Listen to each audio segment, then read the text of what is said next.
criminal cases. When a young, beautiful mother was brutally murdered in front of her own children, investigators faced a challenging scene. There were few clues, nothing that immediately pointed to a suspect or offered the classic aha moment that detectives rely on. As the Bureau launched its full investigation, local and federal authorities left no possibility unexplored. No one was ruled out as a suspect in Sheila's murder. Those who knew her believed the killer's intentions went far beyond harm. He wanted to completely destroy her, both emotionally and physically. It was the 7th of November, 1997.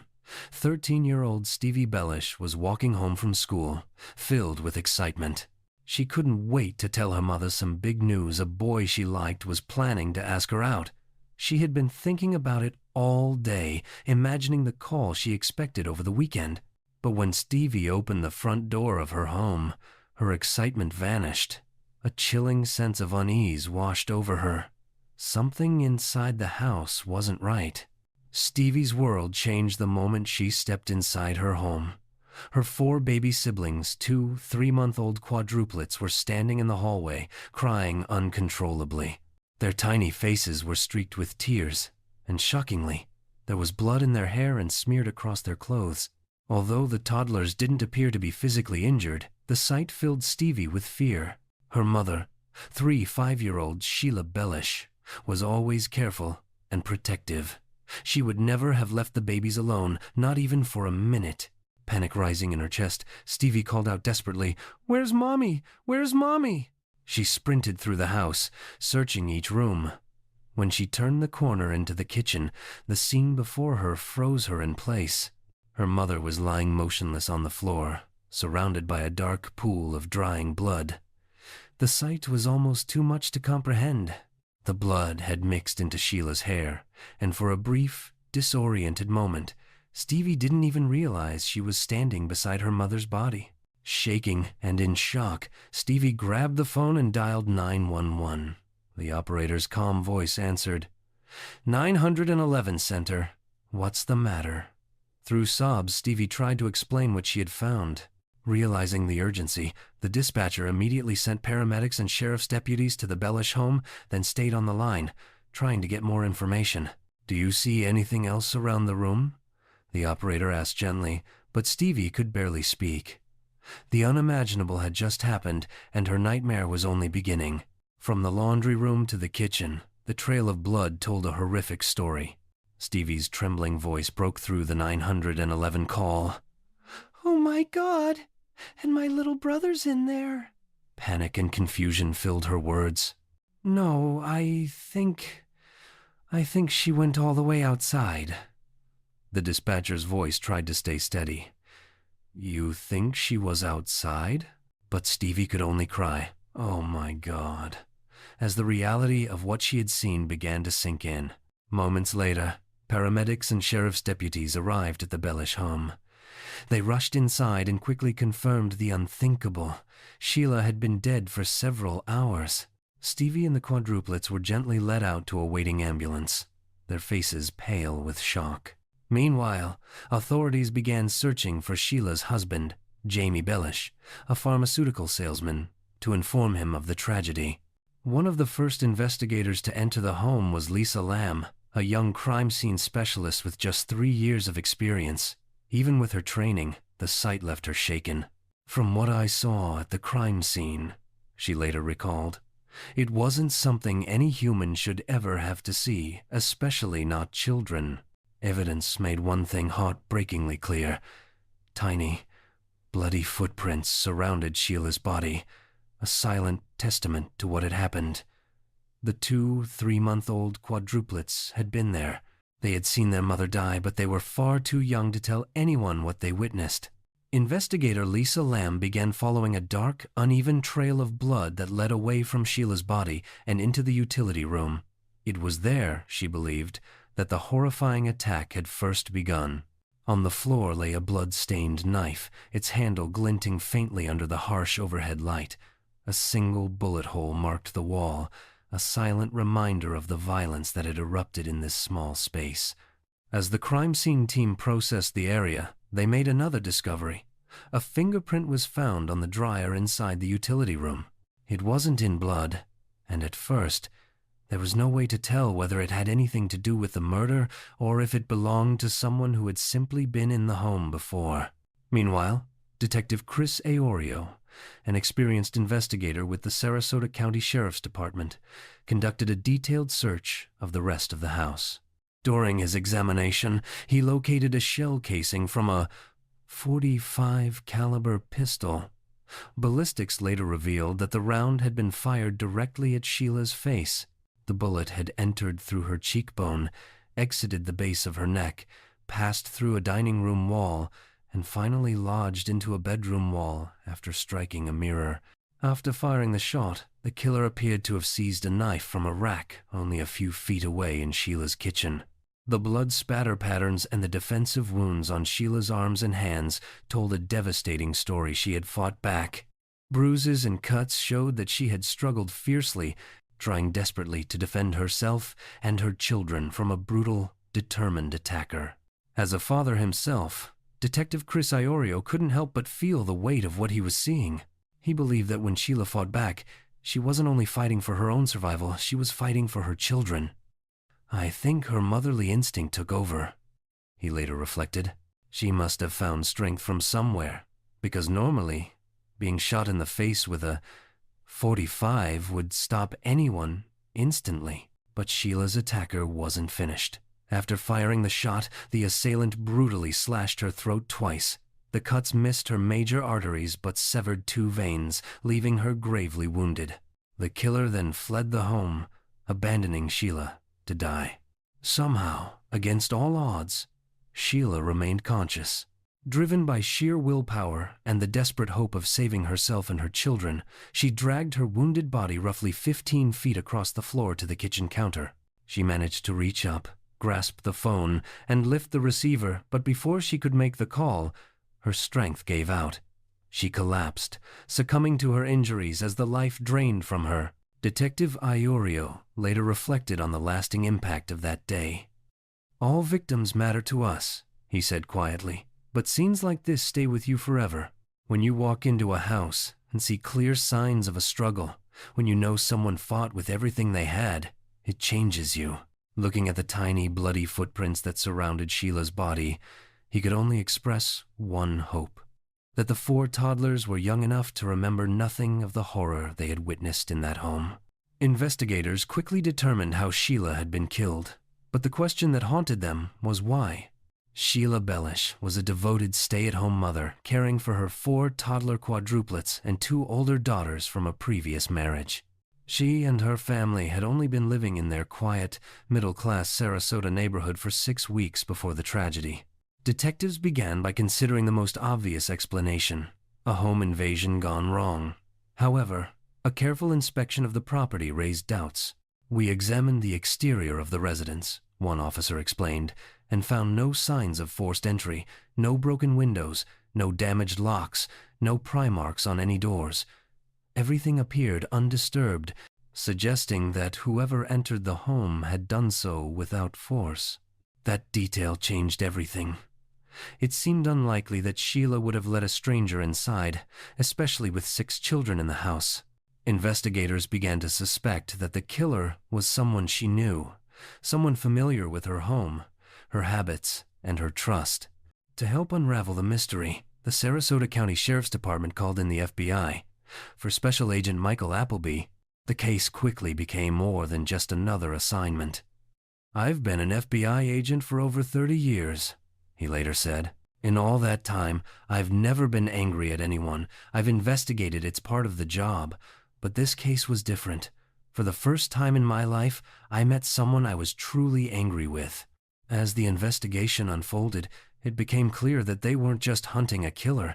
They were chasing a manipulative and dangerous mastermind, someone who had planned every move with precision and who would stop at nothing to escape justice. In November 1997, 5-year-old Sheila Bellish was discovered brutally murdered inside her own home. The evidence revealed a horrifying detail. The attack had occurred in front of her 2 3-month-old quadruplets, leaving the toddlers as silent witnesses to the violence. Sheila's murder was an extremely gruesome crime, investigators later described. At the time of her death, Sheila weighed just over 100 pounds, yet the injuries and defensive wounds made it clear she had fought with incredible strength. With no signs of forced entry into the home, the Sarasota County Sheriff's Department began to consider the possibility that Sheila had known her attacker. FBI statistics support this line of thought, showing that roughly 2/3 of violent crimes against women are committed by someone they know. Authorities approached the investigation methodically, refusing to rule anyone out. "In cases like this, you have to remain objective," one detective explained. "We work from the inside out, examining every connection and detail." The detectives began by delving into Sheila's life. They spoke with her close friend, Carl Glenn, who remembered her vividly. "Sheila was unforgettable," he said, "not just for her beauty and intelligence, but for her warmth and faith." Sheila's upbringing had been strict and disciplined. Born Sheila Lee Walsh, she was the daughter of an Air Force pilot who became a hero in her eyes. Tragically, her father was killed during a flight over North Vietnam when Sheila was still young. Despite the loss, she remained determined to succeed, setting her sights on college and a future that reflected her ambition and resilience. After finishing high school, Sheila took a job as a secretary at a law firm in Salem, Oregon, hoping to save enough money for college. It was there that she met one of the firm's clients, a charming, confident man named Alan Blackthorne. To Sheila, he seemed like everything she had ever wanted. Alan was attractive and athletic, with a constant tan and the kind of self-assurance that drew people in. "I think she wanted someone who reminded her of her father," a friend later said. "Someone strong and protective." Alan, who was older than Sheila, was already a successful businessman with an easy charm and an ambitious drive. Their relationship moved fast. What began as a romantic connection quickly turned into a whirlwind courtship. Alan proposed on their third date, and just 3 months later, in 1983, they were married. Within a few years, the couple welcomed 2 daughters, Stevie and Daryl. Alan's business, a medical device company, thrived, and he became a multimillionaire. On the surface, their life seemed perfect, but behind closed doors, things were far from happy. The marriage grew increasingly toxic. Sheila and Alan fought often, and the tension inside their home was constant. By 1987, the relationship had completely fallen apart. The divorce was bitter and exhausting. Alan had money, lawyers, and influence, while Sheila was left struggling to balance a full-time job, raise 2 young children, and make ends meet. She was under tremendous stress, one acquaintance recalled. She was working hard, trying to stay strong, but it was incredibly difficult. For several years, Sheila faced one challenge after another, but in 1992, it seemed as though her luck and her life were finally about to take a positive turn. During a cross-country flight, Sheila met pharmaceutical salesman Jamie Bellish, and the connection was immediate. They married the following year. Jamie, a former Marine, brought a strict, disciplined presence into the household, which sometimes made Sheila uneasy, particularly around her older daughters. "He was very strict, a disciplinarian," a friend recalled. "Sheila seemed a little nervous around him. Marines are supposed to be tough, and he certainly lived up to that reputation." Despite the challenges, the couple wanted children of their own. When Sheila became pregnant through in vitro fertilization, the news was extraordinary.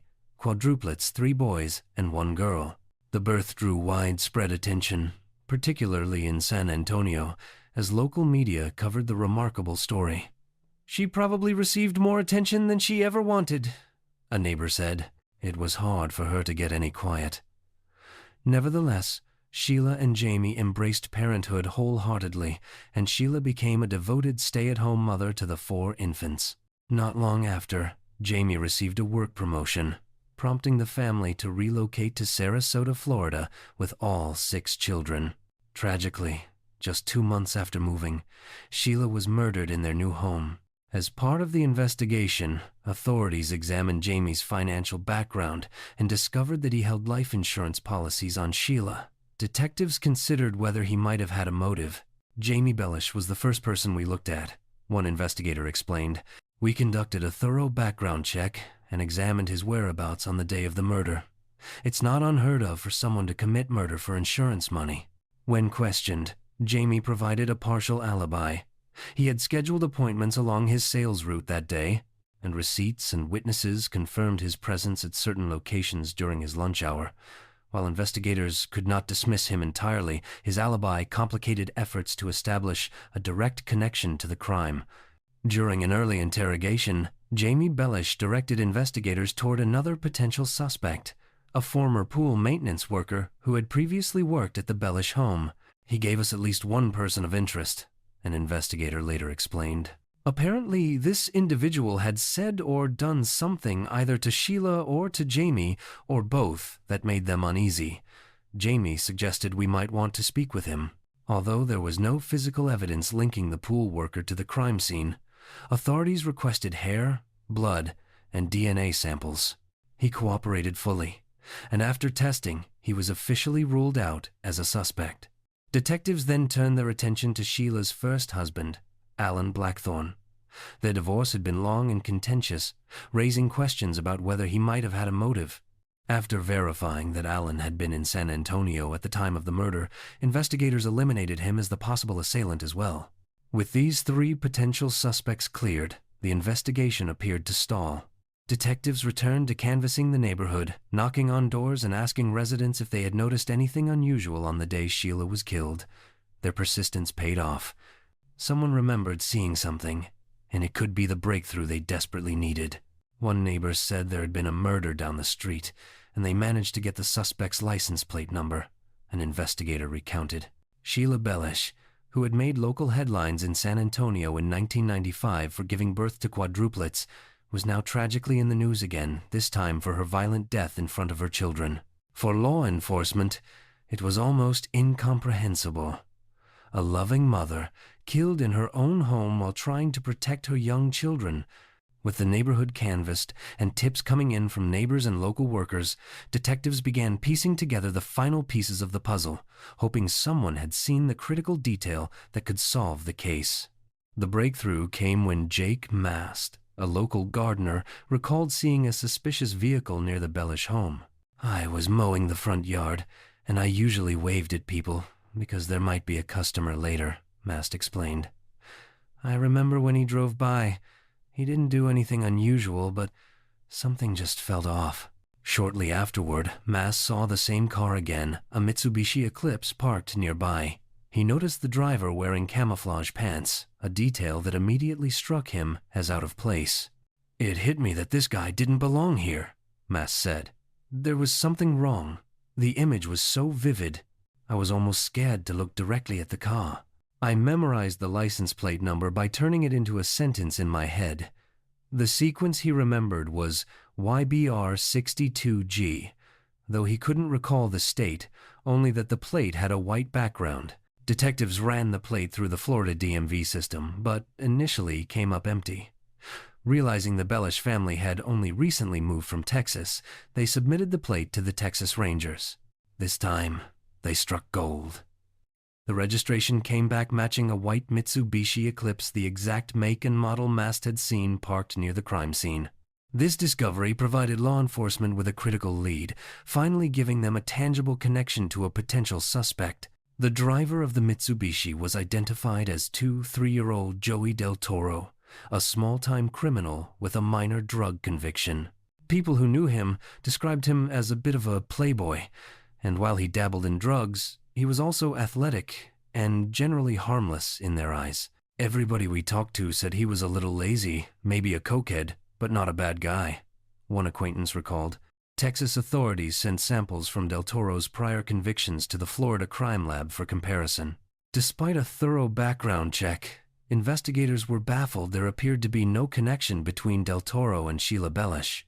Authorities in San Antonio launched a search for Del Toro.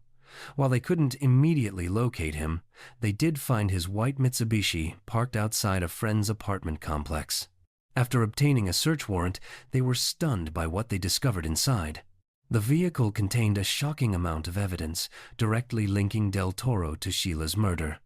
A pair of camouflage pants, clothing that matched the description of what the suspect had been wearing, a map marking Sheila's home, and most crucially, a .45 caliber pistol, the suspected murder weapon.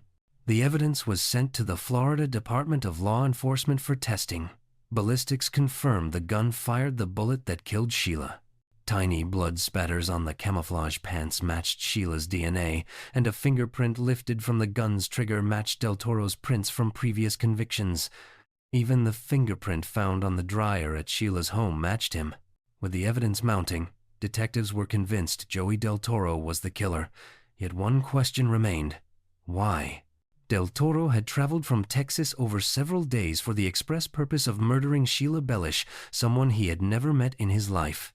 The motive remained a mystery, leaving investigators to grapple with the chilling reality of a crime that was both senseless and meticulously planned.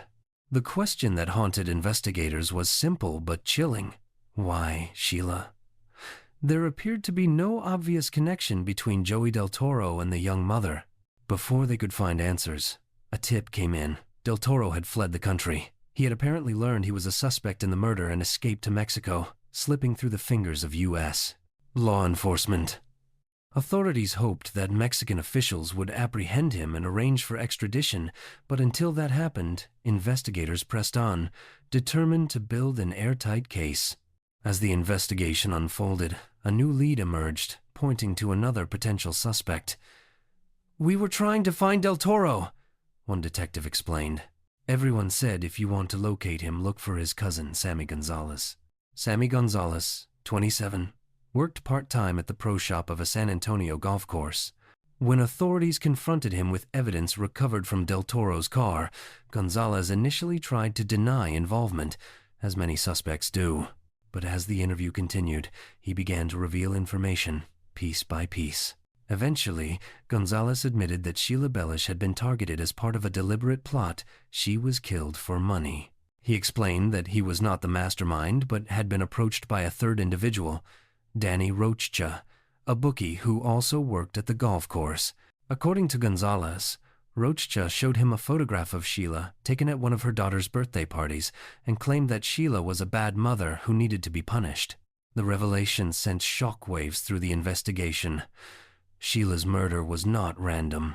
It had been meticulously planned, and it was motivated by cold, calculated cash, a conspiracy orchestrated by someone who believed they could manipulate others into committing an unimaginable crime. Uneasy at the thought of directly attacking a woman, Sammy Gonzalez passed the task along to his cousin, Joey Del Toro, convincing him to rough Sheila up. But the situation quickly escalated. As the conspiracy unfolded, Danny Roachcha made it clear that he didn't care whether Sheila was merely assaulted or killed. At that point, what had begun as a plot for intimidation turned into a plan for murder. Roachcha provided Del Toro with a photograph of Sheila, a map to her home, and a promise of $10,000 for carrying out the act. Detectives now understood much of the conspiracy behind Sheila's death, but one crucial piece was still missing: the triggerman, Joey Del Toro.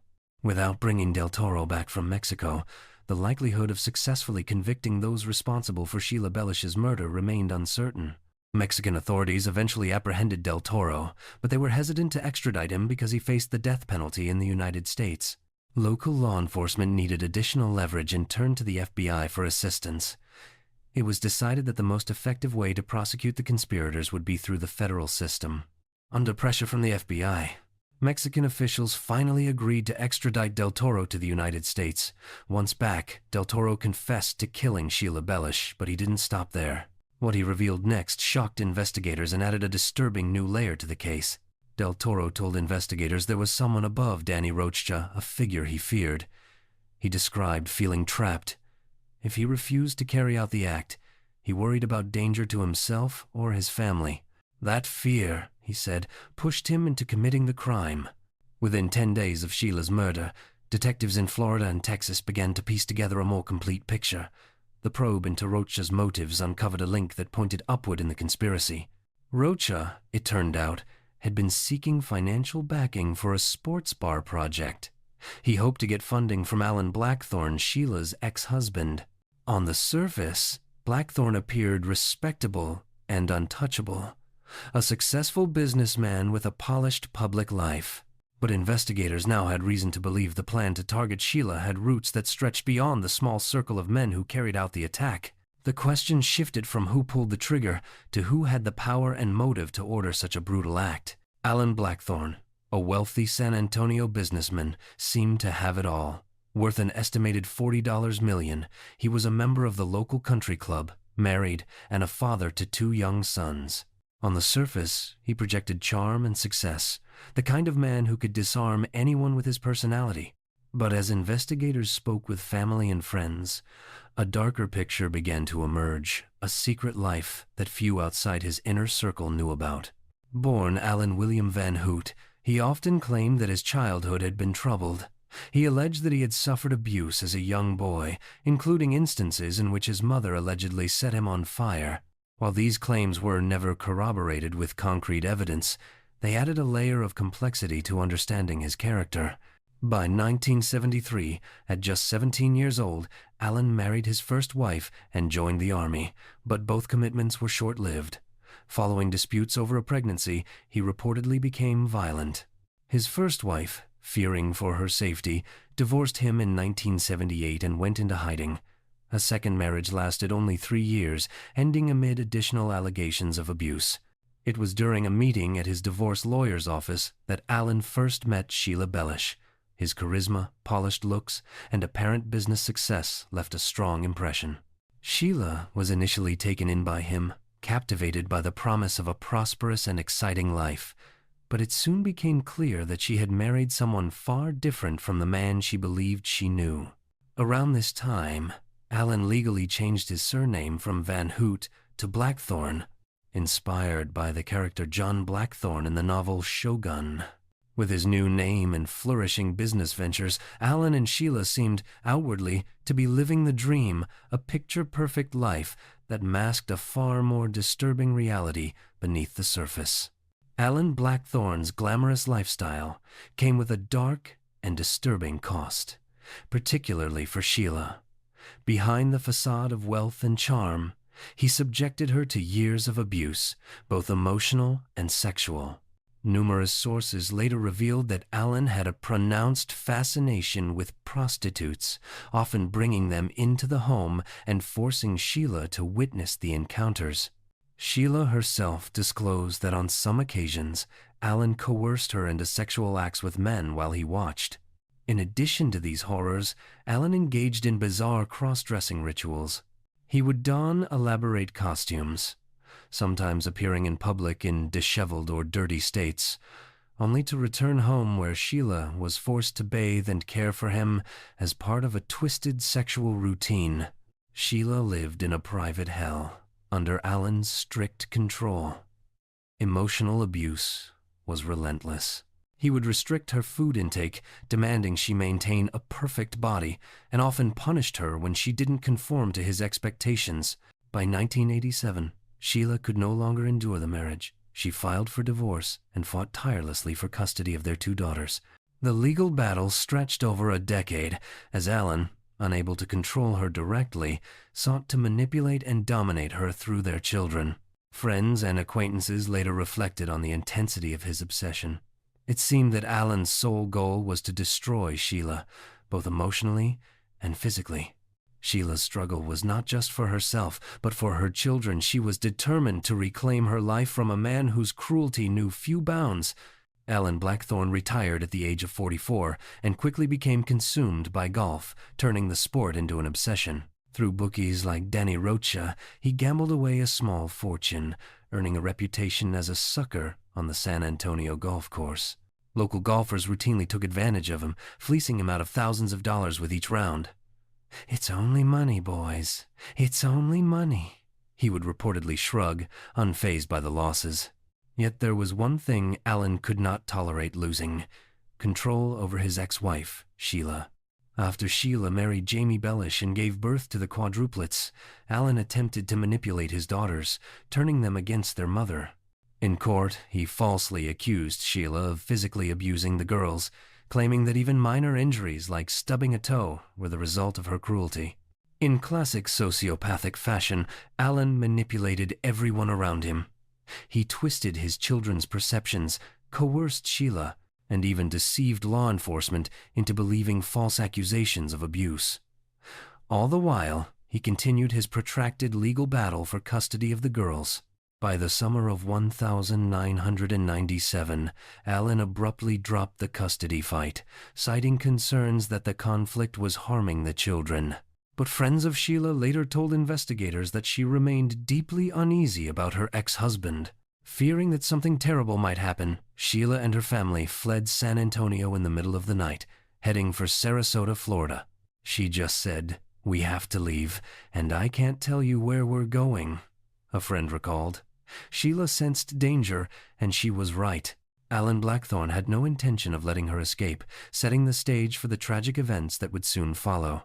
Alan Blackthorne reportedly approached bookie Danny Rocha at the golf course, and Rocha then reached out to Sammy Gonzalez. According to later accounts, Rocha told Gonzalez that a wealthy man wanted his wife beaten.